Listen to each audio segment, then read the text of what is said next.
सारे तीर्थ धाम आपके चरणों में, हे महाकाली प्रणाम आपके चरणों में। ओम नमो काली कपाला देहि देहि स्वाहा। जय हो बाबा बुलाकी की, जय हो माता काली की, जय हो बालाजी महाराज की, जय हो बड़े सरकार छोटे सरकार बधाइयों वालों की। मेरे दोस्तों, आज हम शुरू करने जा रहे हैं पार्ट 9, सत्यमेव जयते। जो भी कहूँगा सच कहूँगा। मेरे दोस्तों, मैं हूं राम भैया भगत जी, जिला गाजियाबाद, उत्तर प्रदेश से। हमारे यहाँ ऑनलाइन काम नहीं किया जाता, ना ही ऑनलाइन काम के चक्कर में आप लोग पड़ो। मेरे दोस्तों, दरबार लगता है गाजियाबाद में, मोहल्ला मालीवाड़ा, निकट सिहानी गेट थाना। जहां मैं रहता हूं, जहां मैं बैठता हूं, रोज 10 से 5 लोगों से मिलता हूं और उनकी परेशानियों का हल का निवारण करता हूं। गद्दी लगाता हूं बाबा बुलाकी, माता काली और बालाजी महाराज की। मेरे दोस्तों, मेरा मोबाइल नंबर है 85 27 23 36 46। कोई भी काम है दरबार में आइए, रूबरू मिलिए। ऑनलाइन काम नहीं किया जाता हमारे यहाँ। ऑनलाइन काम फर्जी काम होता है। तो मेरे दोस्तों, आज मैं आपको ऐसी सच्ची कहानी बताऊंगा जिसे सुनने के बाद आपके होश उड़ जाएंगे।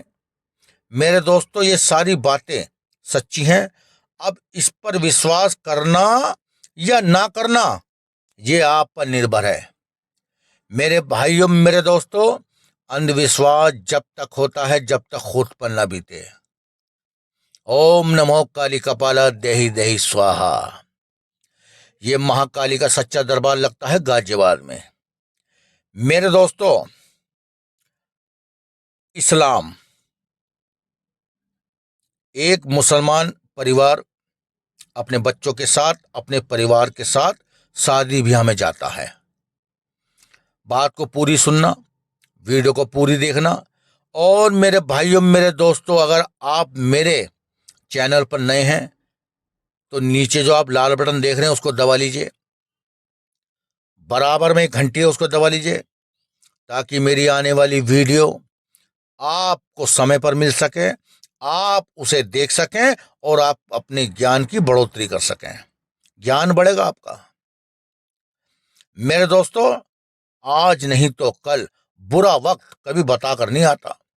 ना जाने मैं आपका भाई, आपका मित्र, आपका दोस्त, आपका गुरु कहाँ काम आ जाऊं। ना जाने वो प्यार करने वाली कब बदल जाए, भाई भाई में कब दुश्मनी हो जाए, क्या पता। माँ बेटे में कब दुश्मनी हो जाए, क्या पता। मेरे दोस्तों, तंत्र मन से सब कुछ संभव है। अब इस पे मानना या ना मानना, ये आपकी सूझबूझ पर निर्भर है। हमारा उद्देश्य अंधविश्वास को बढ़ावा देना नहीं है। तो मेरे भाइयों, ये कहानी बिल्कुल सत्य है। एक मुसलमान परिवार अपने बच्चों के साथ, अपनी बीवी बच्चों के साथ एक शादी समारोह में जाता है।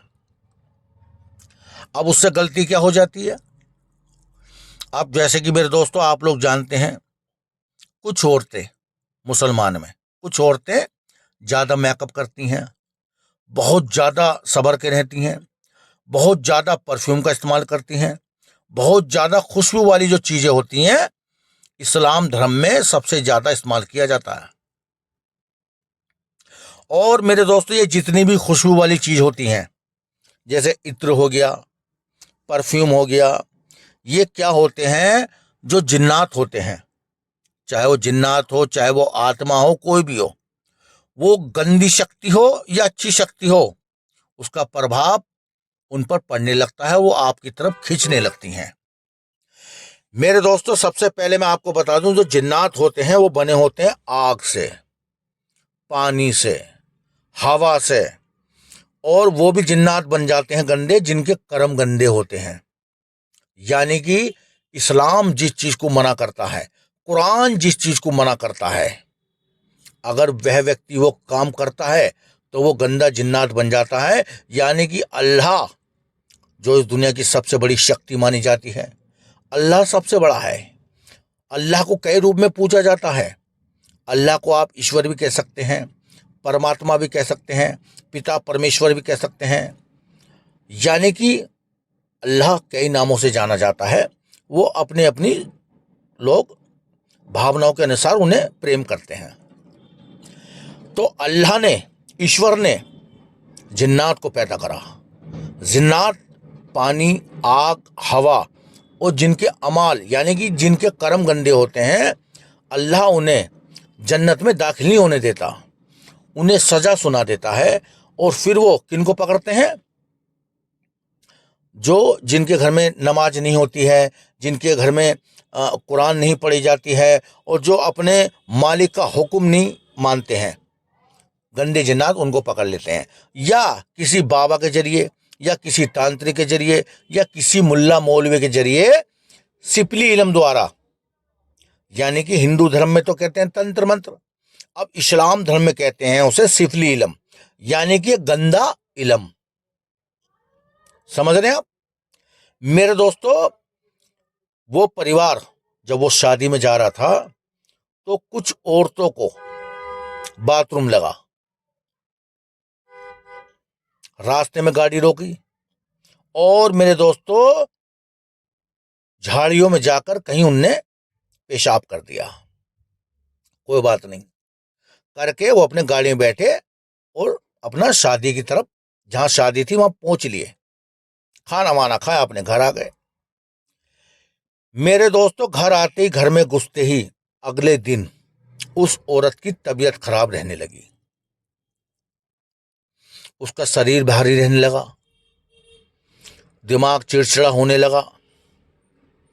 वो औरत कुरान पढ़ती थी, नमाज पढ़ती थी, सब कुछ छोड़ दिया, नमाज पढ़ना बंद कर दिया, कुरान पढ़ना बंद कर दिया। दिन ब दिन वो बीमार रहने लगी, आंखें उसकी लाल रहने लगी, गंदे गंदे ख्याल आने लगे मन में, उल्टे सीधे, ये कर लूं या इस दुनिया से अलविदा हो जाऊं। बहुत सारे उसके मन में गंदे गंदे ख्याल आने लगे। घर में बच्चों से सीधे मुंह बात नहीं करना, अपने पति से सीधे मुंह बात नहीं करना, बन ठन के नहीं रहना, कई कई दिन नहाना बंद कर दिया, खाना पीना बंद कर दिया, उल्टे सीधे काम करने लगी। यानी उसका दिलो दिमाग कहीं खोने लगा। चलिए जी, कोई बात नहीं, कई मुल्ला मौलवी को दिखाया गया, चलो भी दिखा लेंगे, कहीं कोई दिक्कत ना हो। बहुत से मुल्ला मौलवी ने ताबीज़ दिए जलाने के लिए और शरीर से छुआने के लिए, यानी जो भी उनका तरीका रहा होगा वो उन्होंने करा, कोई फायदा नहीं हुआ साहब, और ज़्यादा तबीयत बिगड़ने लगी। अब कोई बात नहीं जी, उस परिवार को हमने एक वीडियो बना रखी है कि सिफली इल्म जिस पे इस्तेमाल कर दिया जाता है, उस परिवार की, उस व्यक्ति की हालत क्या हो जाती है। तो उन्हें पता चला कि राम भैया भगत जी गाजियाबाद में बैठते हैं, मोहल्ला मालीवाड़ा, निकट सियानी गेट थाना, अपने घर पे। उन्होंने मुझे संपर्क करा, मुझे व्हाट्सअप किया, व्हाट्सअप पे लिखाया वालेकुम सलाम, हमने भी उसका जवाब दिया। कोई बात नहीं, उस परिवार को हमने दरबार में बुलाया गाजियाबाद। मेरे दोस्तों, हमारे पास कुछ ऐसी चीजें हैं जिससे इंसान के ऊपर जो नकारात्मक ऊर्जा होती है, या जिन होता है, या गंदा साया होता है, उसके ऊपर वो सवारी आने लगती है। हमने साबिर पाक, यानी रुड़की में बाबा की दरगाह है साबिर पाक के नाम से, और बड़े सरकार छोटे सरकार की भी हम गद्दी लगाते हैं बदायूं वालों की। तो वहां से हमने कुछ चीज ला रखी थी, वो हमने उस औरत पर लगा दी, उसकी नाक में, उसके माथे पे हमने लगा दिया,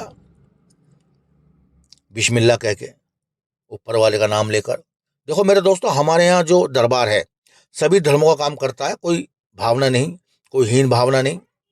सभी धर्म के लोग आते हैं, चाहे वो इस्लाम धर्म के लोग हों, चाहे वो हिंदू धर्म के लोग हों, चाहे वो वाल्मीकि समाज के लोग हों, चाहे वो सिख समाज के लोग हों, सब लोग आते हैं, सबका काम किया जाता है।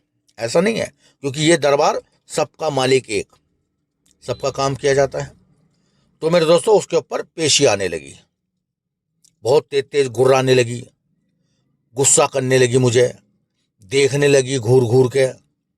यानी कि उसके अंदर एक अलग पर्सनैलिटी आ गई, जैसे कोई बहुत बड़ी ताकत, जैसे कोई आदमी हो, वो औरत ना होके, यानी उसकी जो छवि थी, उसकी जो बॉडी थी, उसके अंदर जो मुझे ताकत दिख रही थी, ऐसा लग रहा जैसे कोई आदमी बैठा हो, वो भी बहुत बड़ा ताकतवर। कोई बात नहीं, हमने उससे सवाल जवाब शुरू कर दिए। मैंने, कौन है भाई, वो कहा है आपने इसको पकड़ा, नाम नहीं लेंगे हम उसका, कहा है पकड़ा आपने उसको। कहने लगा जी, इस औरत ने वहां पेशाब करा है जहां मैं नमाज पढ़ता हूं। मैंने, अच्छा चलिए ठीक है, मगर मेरे भाई इसकी गलती क्या है औरत की, इसे पता था क्या? और सबसे पहली बात, नमाज पढ़ने के लिए मस्जिदें होती हैं, मस्जिद यानी कि खुदा का घर, वहां नमाज पढ़ी जाती है। और आप कूड़े के ढेर में, गंदगी में, आप एक जन्नात होके गंदी जगह नमाज पढ़ते हो। हमने उसे डांट फटकार लगाई। कह रहा जो भी हो मैं नहीं जानता। यानी वो गंदी किस्म का जिन्नात था, और उसने उस औरत को जबरदस्ती पकड़ लिया साहब, छोड़ने को राजी नहीं। कह रहा मैं तो इसे छोड़वा नहीं, तुझे जो करना कर ले। फिलहाल मैं बहस नहीं करता, मैंने उस चीज को आराम से शांत रहने दिया। फिर उस परिवार से मैंने कहा, भैया आपको चलना पड़ेगा बदायूं। बदायूं में बड़े सरकार छोटे सरकार की दरगाह है, बहुत बड़े वली हैं अल्लाह के ऊपर वाले के, आपको वहां चलना पड़ेगा और वहीं से इसका इलाज होगा। अब आपकी इच्छा हो तो करा लो, नहीं तो कहीं और दिखा लो, क्योंकि मैं भैया साफ कहता हूं और सुखी रहता हूं। झिकझिकबाजी मुझे पसंद नहीं है। या तो अंदर आ या बाहर जा, या तो काम करा या सुन और जा। साफ कहना, सुखी रहना, कहीं और दिखा ले। कहला जी नहीं, आप ही करोगे। मैंने तो ठीक है चलो। फिर हम उसे औरत को लेकर बदायूं गए साहब। बाबा के खेड़े में जाते ही सबसे पहले तो उसकी कपकपी छूटने लगी। जैसे बाबा की, यानी कि जो 200-300 मीटर का एरिया होता है, पैर रखते ही उसकी कपकपी छूटने लगी, जिसके ऊपर जिन्नात का साया था। कांपने लगी साहब, लंबी लंबी सांसें भरने लगी। अब मुझे घूर घूर के देखे। फिर मैंने थोड़ा सा उसे डांट फटकार करके मैंने, आगे चल। और एक दो बंदे उसके आसपास मैंने लगा रखे थे ताकि वो इधर उधर भागे ना। हम उसे बाबा के यहाँ अंदर दरगाह पे ले गए और बिठा दिया। और मेरे पास कुछ ऐसा पढ़ा हुआ इत्र होता है बाबा का, जो हम वहां से लाते हैं पढ़ाई करके, उनका नाम लेकर, वो हमने उसके सरों माथे पे लगा दिया। उसके बाद तो भाई साहब चीखा चिल्ली शुरू। मैं देख लूंगा तुझे, और तू कौन है, तेरी ऐसी तैसी, तूने मुझे कहाँ ला के पटक दिया, और मैं इसको भी देख लूंगा, इस पीर को भी देख लूंगा, तुझे भी देख लूंगा। यानी कि दुनिया भर की बकवास वो वहां करने लगा। कोई बात नहीं, हमने अर्जी लगाई, और जो हमारा अपना तरीका है, जो हमारे अपने गुरु के सिखाए हुए रास्ता है, उस पर हम चल दिए। थोड़ा समय लगा मेरे दोस्तों। जब किसी के ऊपर गंदा साया होता है या गंदा जिन्नात होता है, क्योंकि जिन्नात जो है बहुत ताकतवर चीज होती है, और मेरे दोस्तों इन्हें काबू करना कोई आसान बात नहीं होता। ना ही कोई आम इंसान, ना ही कोई आम भगत, ना कोई तांत्रिक, ना कोई मुल्ला मौलवी इन्हें काबू नहीं कर सकता, क्योंकि ये बहुत जिद्दी प्रकृति के होते हैं और बहुत ही शक्तिशाली होते हैं। ये सिर्फ उनसे ही दबते हैं जो अल्लाह के वली होते हैं या औलिया होते हैं। वली मतलब जैसे हजरत निजामुद्दीन साहब हो गए, या अजमेर शरीफ वाले। अजमेर शरीफ तो खैर बहुत बड़ी दरगाह, हिंदुस्तान की सबसे बड़ी दरगाह मानी जाती है अजमेर शरीफ। जैसे बड़े सरकार छोटे सरकार हो गए, और साबिर पाव, ये अल्लाह के वली हैं और बहुत ताकतवर होती है। इनके पास इल्म होता है, ये उनसे ही दब सकते हैं बस। कोई बात नहीं, हमने जो है काम शुरू करा। थोड़े दिन परेशानियां झेलनी पड़ी, क्योंकि मेरे दोस्तों जब कोई चीज़ सामने वाली टक्कर की हो, ताकतवर हो, तो थोड़े नियम उसे हमें टफ होते हैं उसके नियम। कोई बात नहीं, कुछ समय तक उस बेचारे ने वहाँ मेहनत करी, वहीं पे वो रहे बाबा के यहाँ। सुबह शाम जो नमाज होती है, 5 टाइम की नमाज होती है, और जो भी हमने रास्ता बताया वो करते चले गए। कुछ दिन बाद वो जिन्नात माफ़ी मांगने लगा, मुझे माफ़ कर दो, मुझसे गलती हो गई और मैं अब इधर उधर नहीं भटकूंगा, अब मुझे जो है सीधा अल्लाह का रास्ता चाहिए। यानी कि वो चीज़ रास्ते पे आने लगी। फिर मुझे बुलाया गया क्योंकि मैं तो वहाँ से उन्हें वहाँ काम सौंप कर आ गया। फिर मेरे पास फ़ोन आया कुछ समय बाद कि गुरुजी आपका आदेश हो रहा, आप आ जाइए। ठीक है भाई, हम गए, हमने उसके वचन लिए।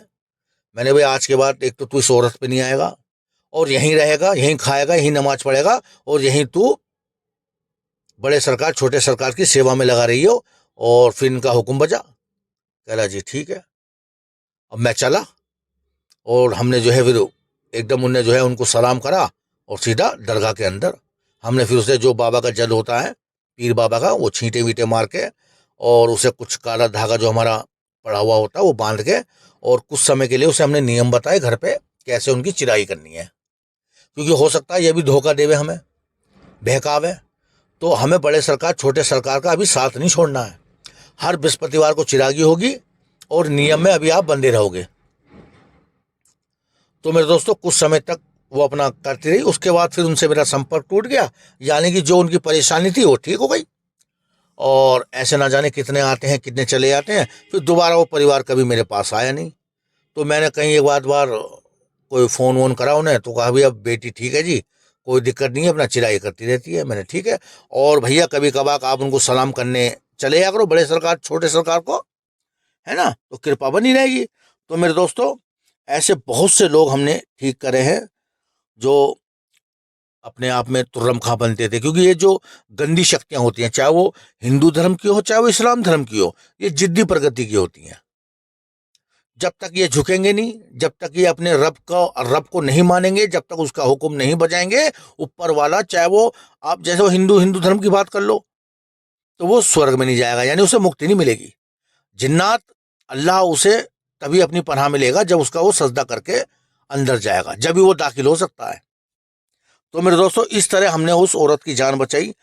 थोड़ी परेशानी तो झेलनी पड़ी क्योंकि उसने भी पूरी ताकत लगाई अपनी, कभी उसे परेशान करने लगा, कभी उसे कपड़े फाड़ने लगा वहां पर नियम नियम में, मगर हम डरे नहीं। हम ना जाने कितने देखे उस जैसे, वो परिवार भी नहीं डरा क्योंकि हम सीधा पीर दरगाह पे हैं भाई, देख हमारे बीच में कोई नहीं है। बस ये नहीं कोई हमने बीच में एजेंट ले लिया या कोई नहीं, सीधा सीधा जो हमारा काम चल रहा ऊपर वाले के जरिए चल रहा भाई देख।